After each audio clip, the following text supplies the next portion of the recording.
turibuka abacu bazize Genocide yakorewe abatutsi mu 1994. Mureke turusheho kurwanya abayipfobya n'abayihakana. Erega amateka ni ayacu, twe tugomba kuyasigasira. I see the light and I've seen the darkness fading away. Ndabona ubumwe mubanyarwanda buganza. I can feel love everywhere. Twahisemo kudaheranwa n'agahinda, kwibuka twiyubaka n'urwacu tururinda. Niyo ntero ya bene kanyarwanda. Twahisemo kudaheranwa n'agahinda, kwibuka twiyubaka n'urwacu tururinda.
Nitwe maboko wasigaranye, tuzakubera intwari. Abana bawe wabuze, they're gone but never forgotten.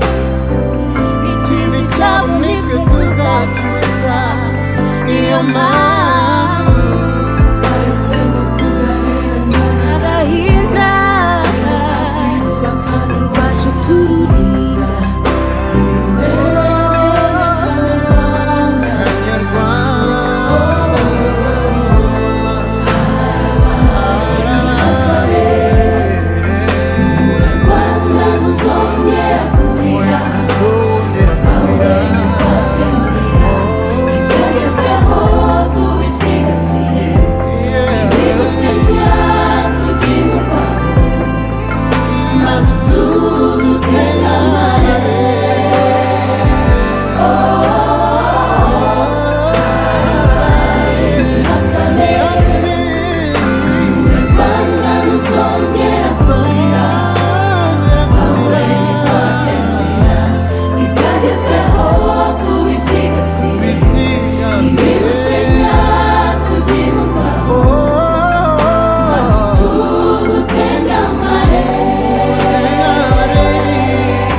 Nitwabyemera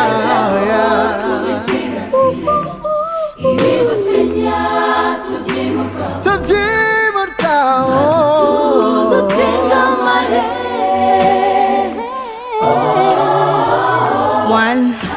1994.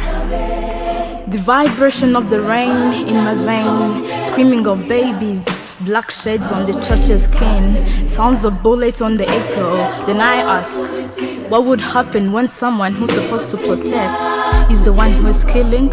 Please, I need a pill of 1994 memory. But yes, the future is bright. No Hutu, no Tutsi, no Twa, but in the same track of Mubanyarwanda. Glory that shines upon our tears. Many years ago, there were no hope, but now here we are. I remember those innocents with a proud thanksgiving, cause I'm a spirity of the spirity.